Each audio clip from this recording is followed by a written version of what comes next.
Hey everyone, and welcome. Today, we're diving into a really long, deeply detailed explainer about a place that isn't just a dot on a map, but quite literally the ultimate decider of South Asian history.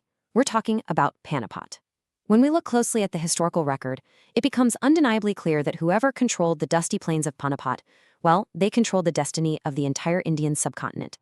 We are going to completely unpack the military tactics, the logistical nightmares, and the sheer monumental human drama that unfolded across three separate empire-shaking battles. So, get ready to focus, because this is an epic story you absolutely won't want to miss. All right, since this is a highly detailed explainer, let's quickly look at our roadmap.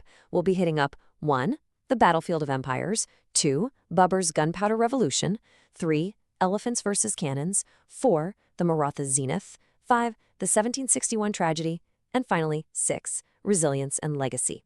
Let's jump right in. Section 1. The Battlefield of Empires. Let's establish our overarching macro narrative by setting the geographical canvas. Because, as we know, before swords ever clash, the land dictates the terms. So I want to ask you this right off the bat. Why Panipat? Why did history repeatedly choose these specific flat plains to decide the fate of millions of people? Well, if you look at the geography, it was basically an inevitable choke point. Think about it. Any invader coming down through the northwestern passes, like the Khyber Pass, had to march toward Delhi, the political heart of India. And Panipat, it sits right on that historic Grand Trunk Road. It's this flat, open expanse that was practically begging to be a battlefield. It was close enough to Delhi for defenders to quickly deploy, but just far enough to prevent the capital from falling under immediate siege. The geography, the logistics, the terrain, everything just pointed straight to this exact spot. And just look at the staggering historical scope we're dealing with here. We are talking about three distinct, monumental clashes that repeatedly redefined the subcontinent. In 1526, Babur faced Ibrahim Lodi, which gave birth to the Mughal Empire. Fast forward to 1556, a young Akbar faced Hemu, solidifying that Mughal dominance. And then in 1761, the Marathas faced Ahmad Shah Abdali in one of the absolute largest battles of the entire 18th century. 3 dates, 1 single location, and the continuous remaking of a whole civilization. Moving right along to Section 2, Babur's Gunpowder Revolution. Let's zoom into the micro-narrative of that very first clash in 1526, focusing on a really fascinating heist of military technology. Okay. What's truly incredible here is the journey of a single tactical idea. Babur's victory wasn't just about having guns, it was all about how he actually used them. The core of his strategy was the Wagenburg, also known as the Rumi method. This was effectively a mobile fortress made of interconnected carts. And the crazy part? This didn't even originate in Asia. It started way back in the 15th century during the Hussite Wars in Bohemia, which is the modern-day Czech Republic, under a commander named Jan Žižka. The Ottomans saw this tactic, adopted it, and then the Safavids of Iran learned about it the hard way when the Ottomans defeated them. Finally, this exact same mobile fortress tactic traveled straight into Babur's forces in India. Talk about an idea spreading like wildfire. Let's actually break down Babur's geometric battlefield genius here. Step 1. He secured his sides. He anchored his right flank directly against the city of Panipat itself, and he protected his left with defensive ditches covered in branches. Step 2. In the center, he took 700 ox carts and tied them all together with leather ropes, leaving very specific strategic gaps. These gaps provided the perfect elevation and protection for his matchlocks and field cannons. And then, step 3, the tulugma, or the double envelopment. Babur essentially used those central carts as an anvil, and once the enemy was bogged down against it, his agile cavalry swept right around both sides to act as the hammer. It was a classic, devastating hammer and anvil maneuver. All right, Section 3. Elephants versus cannons. Now that we know Babur's brilliant setup, let's look at the incredible dichotomy of the warring factions. On that fateful April morning, the contrast was literally staggering. On one side, Babur commanded a very small but highly disciplined veteran force of maybe 10,000 men, fully equipped with cutting-edge gunpowder technology. On the exact opposite side, the Sultan of Delhi, Ibrahim Lodi, brought a massive traditional coalition army. We are talking over 50,000 feudal levies and the ultimate shock weapon of the medieval Indian battlefield, 1,000 war elephants. I mean, Lodi fully expected the sheer sight of these massive beasts to make Babur's tiny army just turn and flee in absolute terror. But here's the crucial point, right? Training matters. Lodi's elephants were trained to charge, sure, but they had absolutely no idea what to do with the deafening roar and the blinding flash of artillery fire. The moment the cannons fired, the beasts panicked, completely spun around, and blindly trampled their way right back through Lodi's own advancing lines. In this horribly tragic twist of irony, Lodi's greatest weapon actually did Babur's job for him. Babur's technology completely neutralized Lodi's biggest asset, creating this deadly, chaotic mess that led directly to the fall of the Delhi Sultanate. Section 4. The Marathas' Zenith. Let's jump forward in time, more than 2 centuries, to look at the grand scale of the Maratha Empire. Following the death of the last great Mughal emperor Aurangzeb in 1707, the Marathas didn't just survive, they absolutely exploded across the map.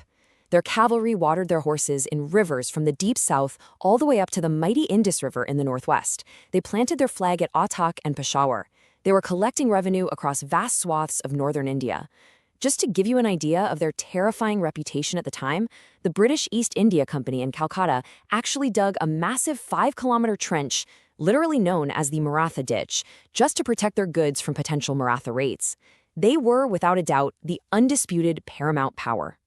Over 100,000. That is the staggering size of the Maratha camp heading north to Panipat in 1760. But, and this is a massive but, here is the catch. Only a fraction of these were actual combat soldiers. This absolutely gigantic number sets up the impending logistical nightmare that would completely define the upcoming battle. Which brings us to Section 5, the 1761 tragedy.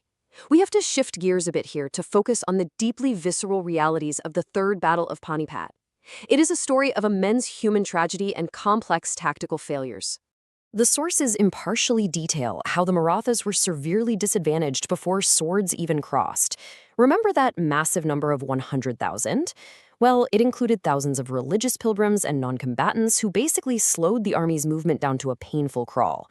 They failed to effectively secure the crossings of the swollen Yamuna River.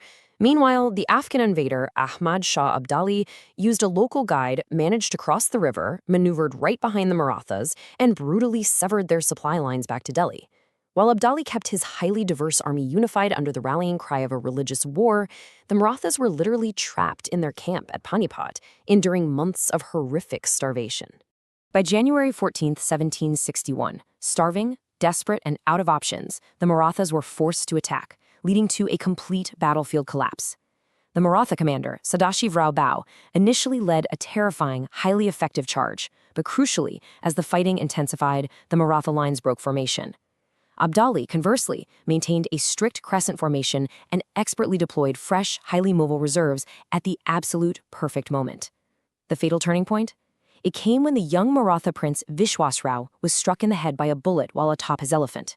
Seeing this happen, Bau lost his patience, dismounted his elephant, and plunged right into the melee on horseback. Seeing that empty elephant, the Maratha army naturally assumed their commanders were dead, and absolute catastrophic panic ensued. The reality of that afternoon is just incredibly grim. This quote comes directly from an Afghan account regarding Sadashivrao Bau's final moments.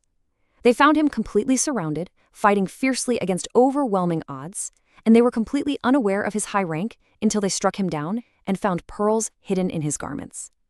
It's an epic, devastating human tragedy. The Marathas lost over 30,000 soldiers on that single day alone, alongside countless non-combatants. It was a visceral, heartbreaking loss that sent shockwaves across the entire subcontinent. Section 6. Resilience and Legacy. History is rarely as simple as a definitive defeat, so let's transition to the surprising aftermath of 1761, highlighting a truly remarkable historical recovery. Now, here is a fascinating historical paradox for you. The Marathas undeniably lost the battle tactically, but look at the strategic outcome.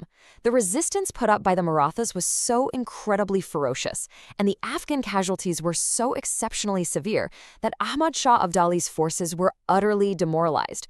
In fact, after Abdali retreated to his homeland, no Afghan army ever launched a major invasion across the Khyber Pass into India again. So, by absorbing that massive, devastating blow, the Marathas essentially halted foreign incursions from the northwest permanently. And you know, the story doesn't even end there. If you thought the Maratha Empire was totally finished after 1761, think again. The speed of their recovery is astonishing. Just 10 years after that devastating loss at Panipat, in 1771, Maratha forces marched right back into Delhi, reclaiming their position of power. By 1788, when the rogue Rohilla leader Ghulam Qadir tortured and blinded the Mughal emperor, it was the Marathas who rode to the rescue, defeated Qadir, and restored order, acting once again as the paramount protectors of the realm. So the absolutely crucial point I want to leave you with today is this. If victory at Panipat completely broke the victor's will to return, and yet fueled the vanquished to rise again within a single decade to reclaim their empire, who really won the Battle of 1761? The plains of Panipat didn't just end empires. They forged the resilience of those that survived. Thank you so much for joining me for this highly detailed explainer. I really hope this structured journey has sparked your curiosity to learn even more about the incredible layers of our history. Keep learning and stay focused.